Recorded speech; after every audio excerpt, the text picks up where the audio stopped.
শোভাবাজারের গঙ্গার ধার দিয়ে হাঁটার সময় রাত 12টার পর অনেকেই থমকে দাঁড়ান সেই জীর্ণ প্রাসাদের সামনে, যাকে লোকে বলে পুতুল বাড়ি।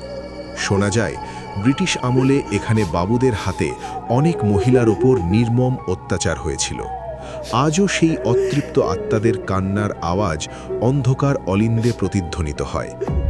সেদিন কুয়াশা ঘেরা রাতে আকাশ একা ফিরছিল।